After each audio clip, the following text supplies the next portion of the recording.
Don't you want it? Don't you want it? Don't you want it? Don't you want it? Don't you want it? Don't you want it? Don't you want it? You lose your little mind. I'm dead. Minisode. Welcome to the Deadlights podcast mini. I'm your host, Mini Sam. I am Mini Leslie, bringing you your mini episodes of the mini podcast. What? In season 2.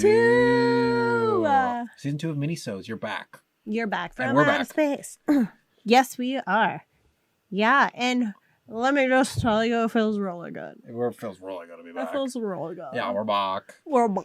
And we have to be bringing you your Minisodes as well, because you can't Absolutely. get enough of us. No. No. And we can't, get enough of ourselves. No.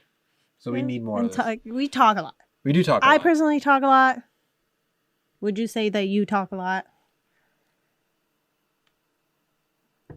That is a yes. Yes, we can talk Yeah. a lot. We can Yeah, talk a we good talk a amount. Yeah. So, I mean, I think this first Minisode can just be kind of a, check-in. Like a welcome back. Welcome back. Welcome back to season 2. Back to the Yes. Deadlights. Where were we? What were we doing? What were we doing? What on were the we break? doing? Who are we? So, did you see any good horror over the Deadlights break? Oh yes, I have. Yeah. What Oh, were you yeah. watching? In theaters, I believe we went together. Mm-hmm. We went to go see The Barbarian. We did see Barbarian. We went to go see another one. Another one. Well, you just went to go see Glass Onion, right? The Glass Onion, but that's not horror. That's not really horror. That's a mystery. Yeah. That's a murder mystery. And then we went to go see. I thought we went to go see another one. The Barbarian, and then I'm trying to think what the last movie I saw. Perhaps no. I Perhaps think that was the last movie. Yeah. I think it was the last horror movie that we saw together. yeah. During the off hours of the Mhm. Deadlights pod, which that was pretty good. That was really good. Yeah, I had fun. I liked it. Yeah, that was I think we can throw that one in the bucket and see Absolutely. what we think with that Yeah. one. Because we didn't do like. Oh yeah, we were on break, so Yeah. we didn't do anything We for just it. saw a movie We went to go see a movie. and then we didn't review it. Wow, Weird. that was weird. And we just went home, and I was like, "What is life? What do I talk about? Who do I talk to?" So I turned to my plan, and I was like, "Well, you see, Yeah.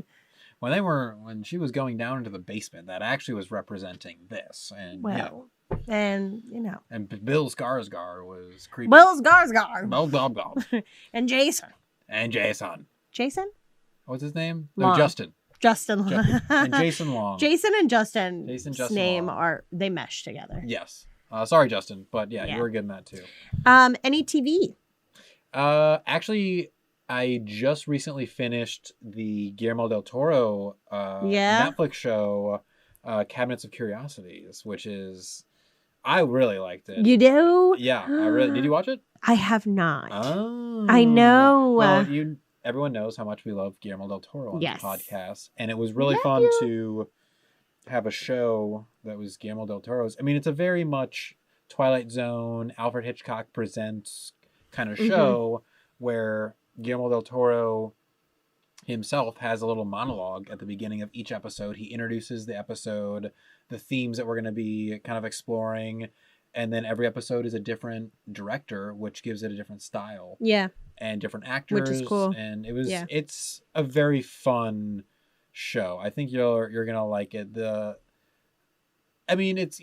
It's hit or miss with each one because it's all completely different stories and different styles, but I think each one is fun in its own way, and there's a lot of very Yeah. recognizable horror directors for sure. Oh, really? Ooh. So, I mean, definitely. So, one of the ones was the director of A Girl Walks Home Alone at Night, and then another one was the director of The Babadook, and then The Tall Man, and there's a good amount of different. Oh, the Twilight series too. Oh, nice. Whoever directed that was one of the directors. as Twilight well. series? The Twilight, yeah, Edward Cullen's and the fucking vampires and the Twilight, the I thought you vampires. meant Twilight Zone. No, not Twilight Zone. No, Twilight, vampires, and Twilight, huh? werewolves. Yeah. That is hilarious. Yeah. There's Did they have a character running up being like, Bella, where you been, loca? I'm glowy like a vampire. Look at, touch me, I'm hot. I'm sparkly.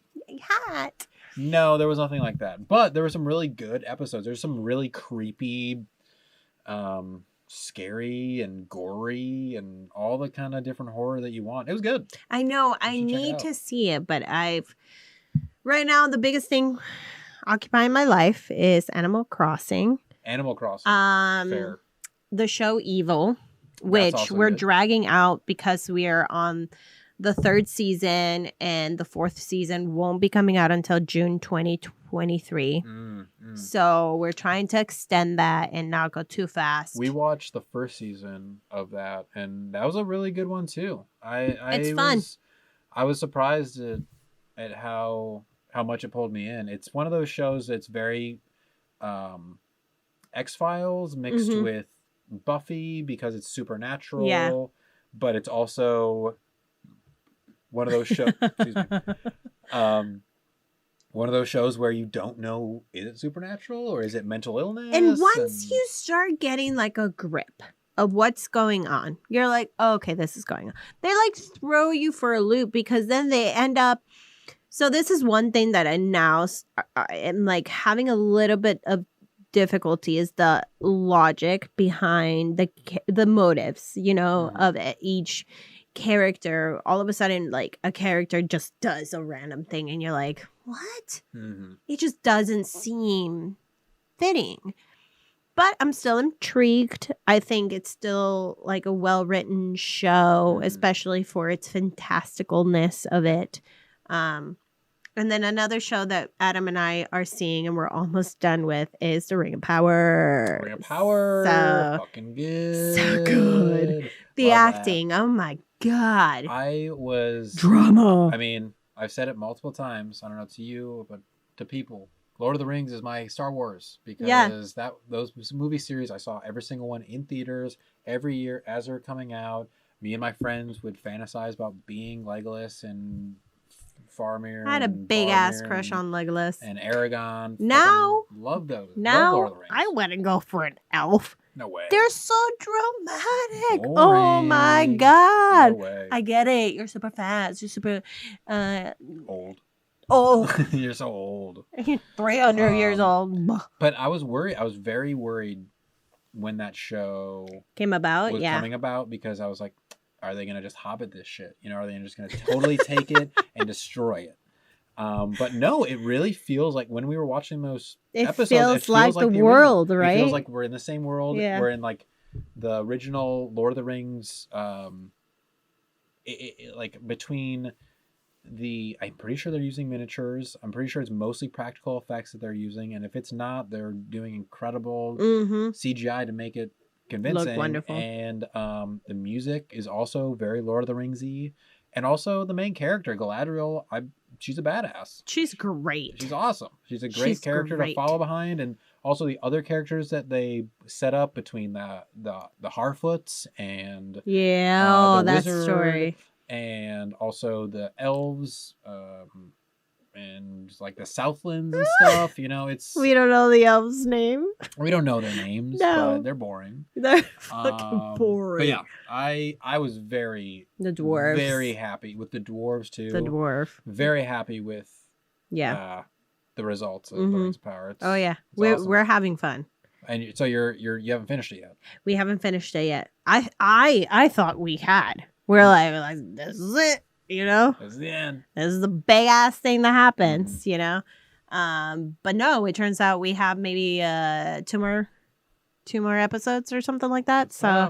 Good stuff. Yeah, and we're kind of like we're not ready yet, I don't think. So we've been occupying ourselves outside of the house and not You don't want to finish it. just like watch TV. Yeah. Yeah, we were watching it as it was coming out, so we had that like week That week to in between. And also at the same time that was coming out, we were the House of Dragons show was also coming out. It was literally the same. We would watch the Rings of Power on Friday, and we would watch the House of Dragons on Sunday. Yeah. So every weekend we were watching these shows, And like every week I was just like, the House of Dragons sucks compared to Rings of Power. Heard. I'm just like, God, this show, the House of Dragons to me was so boring. Every week I was just like, nothing is happening. We're seeing a lot of incest. Ooh. So much incest. It was just like a lot of incest to swallow. That is a question that Adam, because he's also a big fan of Lord of the Rings. Big. I grew up with both. I don't retain a lot of the detail informations, but I do remember going and seeing all of them. Yeah. All of them. In theaters. As well as Star Wars. You know, with the exception of the older ones, because I was not born yet. Right. Yeah, so like Adam's a big fan of Lord of the Rings. I lost track of what I was saying. Oh no. I was just comparing it to House of Dragon show. And so okay, that's what it was. Yeah. Thank you. That he was just like it seemed like, you know, the Rings of Power picked up steam like a little later because both of them came about at the same time. Exact same time. And Adam was just like, why were people more excited about the Game of Thrones one? And I was like, because sex sells. Yeah. You know, like Lord of the Rings is not about sex. No. You know, it's just about adventure and a grand story, you know, of heroes and, you know, trying to defeat the bad. Mm-hmm. That's all it's about. And it's very like, you know, much more heady in a way, much more nerdy. So not a lot of people are going to dive into that. Mm-hmm. They're going to go for something that's going to have sexy ass characters fucking. And they're fucking. Their brother. And they're fucking for sure. Yikes. And I think that overall, it was interesting watching both those shows pretty much at the exact same time as they were coming out, because I was just like so much more interested in the Rings of Power as it was going on.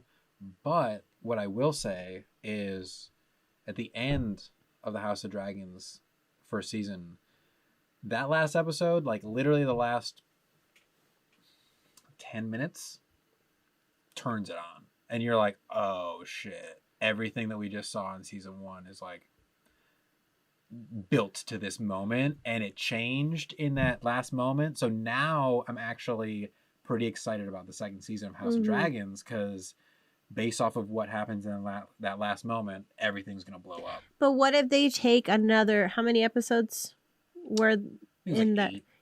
They're going to take 8 as... Maybe. Who knows? That is hard to know.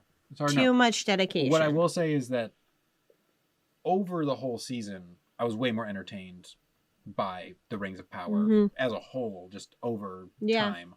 Because individually, a couple of those House of Dragons episodes were just, I literally screamed out, this is so boring. Like, I was bored. Yikes. It was just that like, is terrible. It was. But we kept with it, and... Do you think it paid off? I'm glad that I did get to the end of the first season. But that's the thing, is like, is season 2 going to come back and it be as slow as the first season and making me wait how many episodes to get to something? I don't know. I hope it picks up, because if it doesn't, I'm going to be checked out pretty quickly. Right. But we'll That's see. awful. Yeah, we'll see. But I do think that the Rings of Power exceeded my expectations, honestly. Oh, absolutely. It really did. It met and then exceeded my expectations. If you're a Lord of the Rings fan, please check it out, because it really rings true to the first couple. Get it? Movies. Yep. Ring. Love it. Yeah. I really do. Yeah. There was a hesitation there for us to see it as well, because we didn't want it to be bad. Yeah.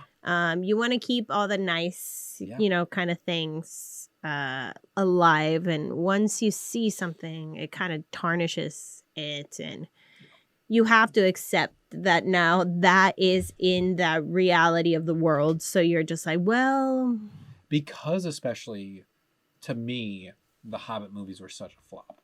No, I think everybody agrees with you. Because those were so bad. Yeah. I was then holding the Rings of Power to even a higher standard, because I was like, okay, you're gonna come back and try to like rekindle this universe again, and if it's not successful, or if it's not even good, like we're gonna compare it to The Hobbit, which is really bad. But it worked. It freaking worked. They figured it out, and I love it. I love that show. I am very excited to finish it, and I can't wait for the second season. Yeah. Another show that I binge watch was Big Mouth. This, what is it, 6th season? That was a fun one. It was. I am just thinking that at this point, Nick Roll is trying not to do the show.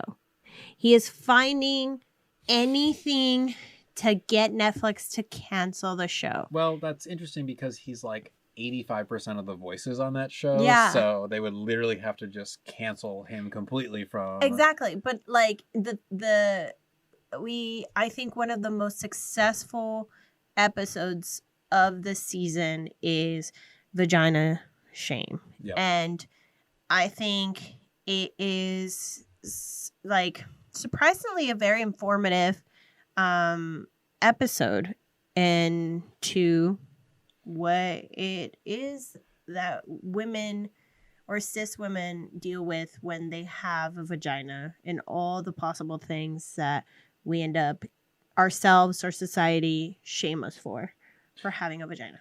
To Big Mouth's credit, I think that it actually does a very good job of, no matter how ridiculous it is, it does a pretty good job of informing people about their own bodies and about just bodies in general, about themselves. Like, I've watched that show, and it's surprising to me how many times I'm thinking, God, this rings true. Yeah, it's an animated, ridiculous show, but it's so true to reality. And it's funny that, well, I mean, good on Nick Roll for having this show be put out, because it is, like you said, seeing themes and seeing feelings and things that we as their age went through and were afraid to admit, because, you know,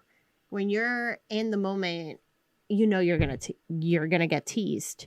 So the fact that it's like out and about and it's the most ridiculous thing, like the one thing that I just keep coming back to, and I'm like, oh, this was put on, this was drawn, this was voiced, and this now lives on Netflix, is the turd that Andrew couldn't shit at summer camp. That was so foul. Out of everything that has been, you know, like, we saw Santa fucking, you know, Miss Claus, and but you see something like that is foul and disgusting and drawn, but then you're like, God, I've been in this kind of situation before. I've definitely turtled before. Everyone has. I've been there before, and God damn you for bringing this memory back to my head.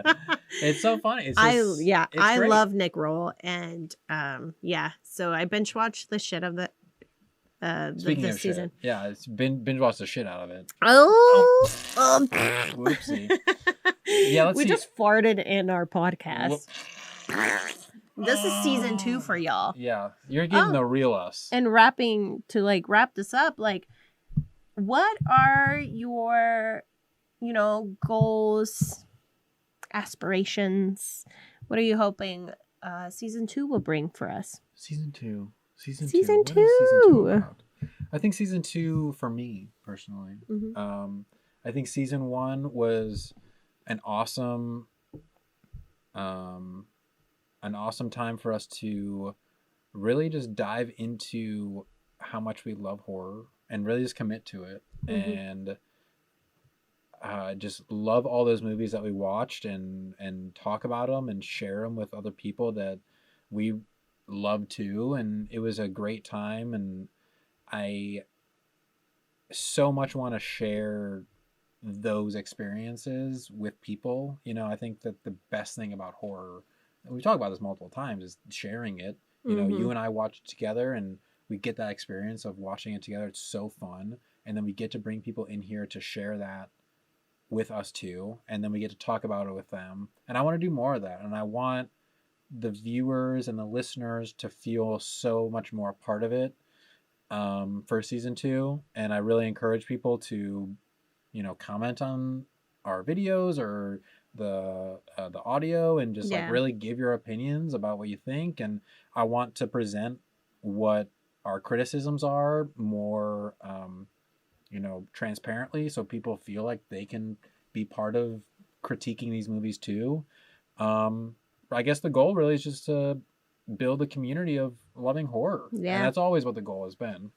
But just in a different way, I guess, this time. We've been kind of shy to do the typical like podcast or YouTuber kind of like, you know, comment, subscribe, and like. But like it does definitely do a difference, you know, of just kind of like reminding you like we are doing this for the love of it, but also we would like to see where it goes. And the only way that we can, you know, ensure that we are going to be in like my goals for us is to be in the community this year of the Chicago horror film industry and like festivals, whatever kind of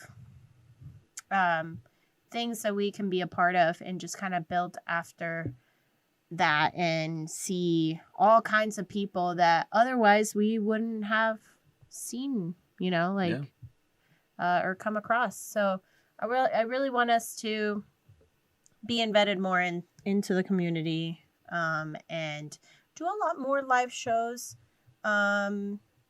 everywhere. Like whoever can like give us the space and film there and record, that would be amazing. And based off what you just said, it's all about the community. And that's what I was talking about too, is just building this community of love and horror. Yeah. And talking about it. Season 1 was a really great introduction into what we just love. Yeah. And the great group of people that have been supporting us, showing up to our live shows, like thank you very much. Showing up and being our guests in our episodes, that has meant the world to us. And it's been through them and through our listeners' word of mouth so far that like we've been able to like build up to where we are, and we have a season 2. Yeah, exactly. So, and we're still excited to keep this going. And the love of film is never going to go away. No. So please come and join us and enjoy the films with us and support us and support horror, because that's what we're really doing here. Yeah. So there's so many movies now. Like we had said that last season, and this season it's like we have Bones and All like in theaters. So much. You know, Barbarian was out, as well as Don't Worry, Darling. Yeah. There was also the Menu right now that we should see. It's true. I would love to see that movie. So many stories being told right now, fantastically acted, and we'll have opinions. We'll have opinions about it, and that's okay. That's the fun of it. Yeah. And I think I added.